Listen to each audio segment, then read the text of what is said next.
There is breaking news in Ferguson, Missouri tonight. Take a look at this fire. We are now seeing a business in flames and more looting on the streets of Ferguson. I think this building is AutoZone, which is a national chain. It is. And this is not the first, not nearly the first fire we have seen tonight. Mike Tobin is there live. Mike? The AutoZone burn, and I'm about a mile north of Harrigan's position up Florissant Avenue.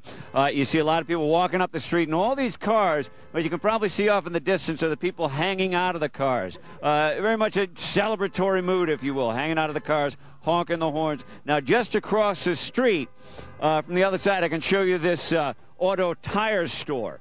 Now, I wouldn't say that the place is being looted as much as it's just being vandalized. In fact, Bobby, can you zoom through the front doors? People are in there right now, and they're throwing things against the front of the window, trying to smash the other. See the kids coming out from inside of the auto tire store? They're inside. They're throwing things around. Looks like they're trying to break the window from the inside out. I don't know what they're afterwards. Someone's behind me saying this is justice. So this is their vision of justice. You've got some people in front of the store, and then as we look up at the street here, more people hanging out, turning this into a bit of a party, if you will, Megan. Where are the police? Don't curse. We just want to live our lives. Right? You know, we saw a large concentration of police in different locations, but at this point, it really seems that the police are letting it play out. We've seen them over toward Chambers Avenue, about a quarter mile away from me, to the north, and I don't see him here in the immediate location. Mike, we'll check back in with you momentarily. In the meantime, we're joined by Ron Hosko, who's president of the Law Enforcement Legal Defense Fund and a former assistant director of the FBI, and Joe Hicks, a former civil rights leader and vice president of Community Advocates. Joe, let me start with you on the looting and the fires that are being set tonight as an expression, they say, of frustration with the system. Well, you just heard somebody behind the camera say this is justice. Somewhere Dr. King is probably an overused kind of a notion here. But Dr. King has got to be spinning his grave. That's what justice looks like. That tramples on the graves of all the old martyrs of the civil rights movement that really did struggle for real things, real racism, real issues they were trying to overcome. And you got thugs and punks and hoodlums in the street, and you got somebody saying, this is justice. This looks very familiar to what I remember in 1992 and again in 1965 when LA went through its big riots here. Very similar kind of hooliganism and people looting and vandalizing stores and acting, frankly, like idiots. You know, Ron, as a police officer yourself, as somebody who's worked in law enforcement your whole life, the people say they don't believe in the system. They say that the blacks are targeted more than the whites are in Ferguson, and they've got documentary evidence to prove it, in particular with respect to traffic stops. There have been couple of incidents in the past involving questionable police behavior, in particular, cited by the media in the build-up to this case.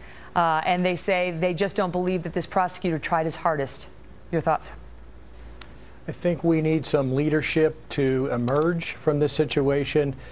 People who can talk to the mainstream within the African American community that can discuss the facts, much like the prosecutor did tonight. I thought he gave a great civics lesson to the listeners and to the viewers. But you need somebody that's going to listen to that. And that's our challenge, is to find those leaders who can emerge and who can have this conversation, and law enforcement leaders as well, that can regain the trust in these communities and have a conversation and somehow start fresh. You got Eric Holder coming out and saying, well, our own investigation at the DOJ is ongoing. It remains ongoing into this police officer and into the police department. And the president talking about how there's a deep distrust between law enforcement and the communities of color, and they're working to train law enforcement to be fair to everyone. Your thoughts on that message? So when you get national leadership that buys into this kind of stuff that we're seeing on the screen in a certain kind of way, with Obama saying we need police departments, or police department particularly in Ferguson, that reflect the racial makeup of that community.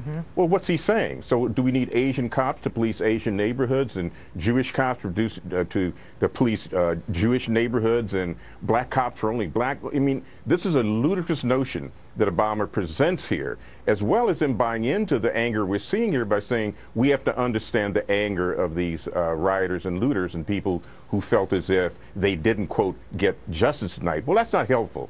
So we hear from Mr. Hoskins' notion that we need leadership. We do, in fact, need leadership, but we're certainly not getting it from his administration, people like Holder, and from Obama, and we're certainly not getting it, frankly, from major national civil rights figures who utilize this in terms of their agenda. Now, Mike Brown is going to reappear again in the pantheon of civil rights greats. He will be installed right next to people like Rosa Parks and Martin Luther King and other greats. Imagine that. Trayvon Martin is also now a civil rights hero, spoken of in the same terms as Emmett Till. Well, Trayvon Martin wasn't doing anything wrong, but Michael Brown was.